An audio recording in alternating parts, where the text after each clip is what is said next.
the small things that people do, the small ways that people kind of reach out to each other and show up for each other in each other's lives. Sometimes these kind of small gestures of love and solidarity that feel like they hold the world together sometimes, you know.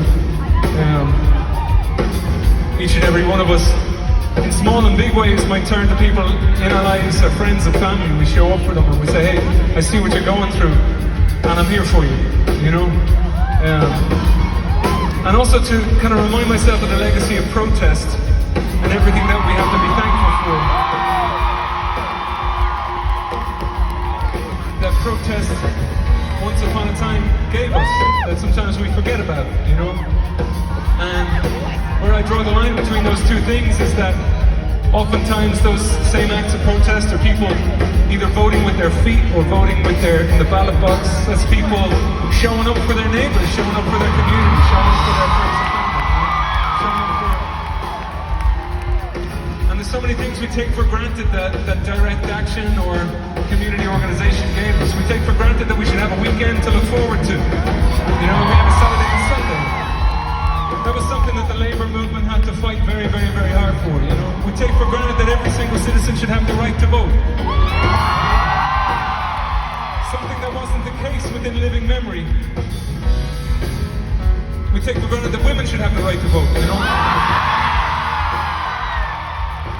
Something that women had to fight tooth and nail for so long. We take for granted that women should have control over their reproductive systems.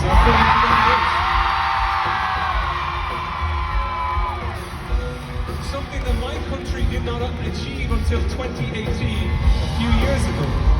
And no politician would offer one word to until people started getting out on the streets and a lot of women started organizing grassroots movements, you know what I mean?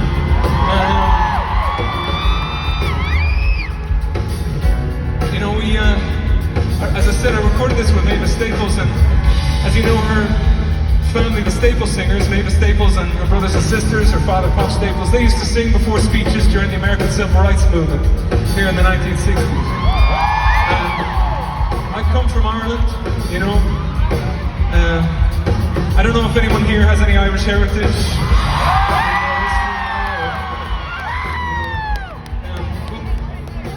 Why that was of some interest to me is that the civil rights movement that happened here in the 1960s, that directly inspired the civil rights movement that happened very shortly after in Northern Ireland. And again, there was a time and place in living memory where not every single citizen was guaranteed the right to vote, you know? And there's all these things that we show up for that we believe we should, you know, everybody in our democracy should be able to experience, you know? And we believe that, you know, members of the LGBTQ plus community should have the same rights as us. Should feel appreciated and safe in our society. And again, something that took a lot of protests and also took a lot of people bearing witness to the lived experience of their friends, their family members, maybe their kids, you know, their parents, and saying, you know what, I would want you to, your experience may be different from mine, but I would want you to feel as safe and secure in this society as I do, you know. And we've been singing this song in solidarity with anybody who would put their feet on the street, or anybody who would reach out to their representatives in that same human witness, that same compassion, and that same empathy, and say, you know, we wouldn't want to see any human being subject to the kind of violence that we're seeing on our TV screens in the Middle East.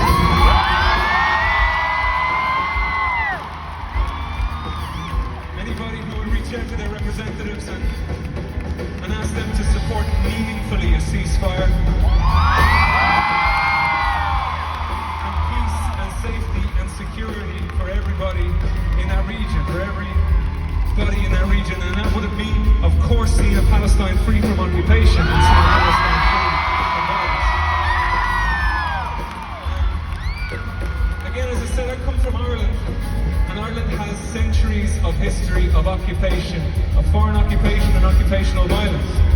And the peace process, which brought an end to a huge amount of that violence that I am the beneficiary of, I grew up on a peaceful island. The peace process that took place in the 1990s had huge involvement from the US administration at the time, the Clinton administration. desperation and huge involvement from US citizens reaching out to their representatives and saying, you know what, we wouldn't want to see anybody living generation after generation with that kind of violence that we're seeing in the Northern Ireland, you know. And that's something I'm incredibly grateful for. And I want to say, if you feel moved to keep reaching out to your representatives and asking them to support a ceasefire in Gaza,